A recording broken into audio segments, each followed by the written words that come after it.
Hi, good evening friends. இன்றைக்கி important விஷயம் சொல்கிறதுக்காக நான் வீடியோ எடுக்கிறேன். எல்லோரும் எப்படி இருக்கீங்க? நான் நல்லா இருக்கேன். இது உங்கள் யமு வித் யமு இன் ஸ்விட்ச் சேனல். இப்போ இம்பார்ட்டன்ட் விஷயம் என்னென்னா, எங்கள் பெரிய பொண்ணு கார்த்திகா ஸ்ரீக்கு வந்து நாங்கள் அட்மிஷன் கேட்டு இன்றைக்கி போனோம் எங்கள் நியர்பை ஸ்கூலில். அவங்க என்ன சொல்லிட்டாங்கன்னா, 3 years கம்ப்ளீட் ஆக இன்னும் 1.5 month இருக்குது. அதனால் இனி ப்ரீகேஜி தான் சேர்க்க வரும். எல்கேஜி சேர்க்க முடியாது. ரூல்ஸ் அப்படி இருக்குது. 3.5 yearsனால் உங்களுக்கு வந்து எல்கேஜி சேர்ப்பாங்க அப்படின்னு சொல்லிட்டாங்க. அதனால் நாங்கள் வந்து டேரெக்டாக எல்கேஜிஎஸ் நெக்ஸ்ட் இயர் சேர்த்துக்கலான்னு சொல்லிட்டு வந்துட்டோம். இப்போ இயர் கன்ஃபியூஷன் இருக்கிற பேரண்ட்ஸ்க்கு வந்து இப்போ சொல்கிறேன்.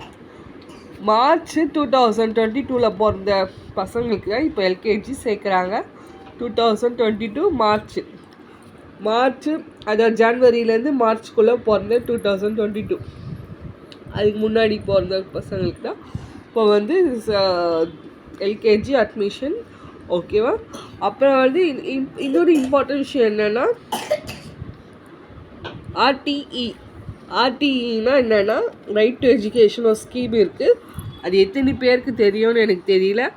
இப்போ வந்து அந்த ஆர்டிஇ ஸ்கீமு வந்து தெரிஞ்சவங்களுக்கு வந்து இப்போ அது க்ளோஸ் ஆகிடுச்சு. அந்த ஸ்கீம் இப்போ வந்து எடுக்கலை. இந்த வருஷம் வந்து க்ளோஸ் பண்ணிட்டாங்க. அதை இந்த வருஷம் வெயிட் பண்ணிகிட்ருக்கீங்கன்னா ஆர்டிஇக்கு அது இந்த வருஷம் கிடையாது.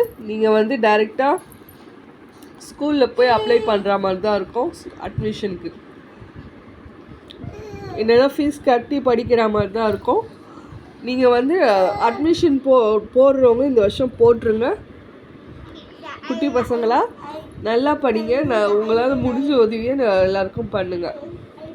Congratulation for all the new admission children. Thank you. Bye. Have a nice day.